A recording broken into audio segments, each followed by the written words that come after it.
History remembers the grand numbers. It dutifully records the 872 days of the blockade, the millions of artillery shells that defaced the skyline, and the bitter sub-zero winds that choked the streets.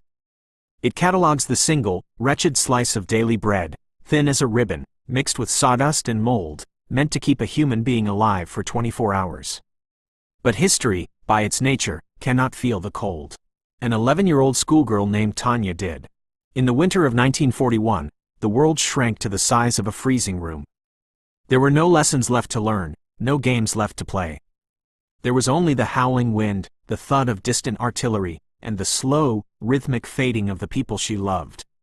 The tragedy did not strike all at once. It was a methodical, agonizing thinning of her household over 6 long months.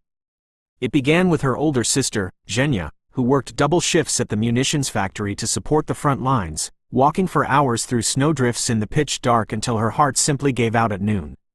Tanya did not reach for an ordinary diary to record this. She took a small, leather-bound address book belonging to her sister Nina. There were no tears left to spare for adjectives, no long laments written into the margins. Grief had stripped her language down to the barest bones.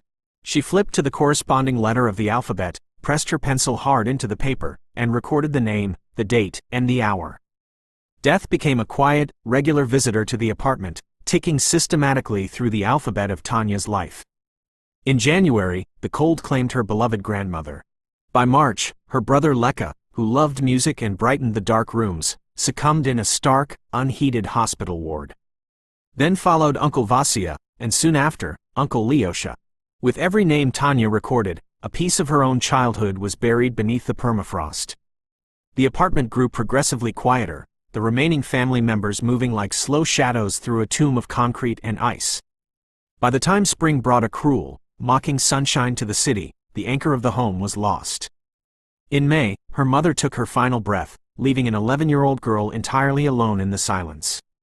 Weakened by starvation, Tanya turned to the final pages of the little notebook. Her pencil dragged across the paper with the immense, crushing weight of the entire dying city. She did not write a cry for help or an appeal to God. She merely stated the final, absolute facts of her universe. Savichevs died, she wrote under the letter S. All died, she added under O, and finally, under the letter L. Only Tanya is left. It was a devastatingly lonely epitaph. Though rescue workers eventually found her and carried her across the frozen lake along the road of life, the hunger had dug its teeth too deeply into her bones. Tanya passed away in 1944, never living to see the radio broadcasts declare victory, nor the city celebrate its survival.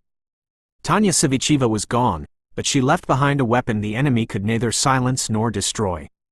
In 1946, the scene shifted from the dark, frozen rooms of Leningrad to the harsh, electric brilliance of a courtroom in Nuremberg.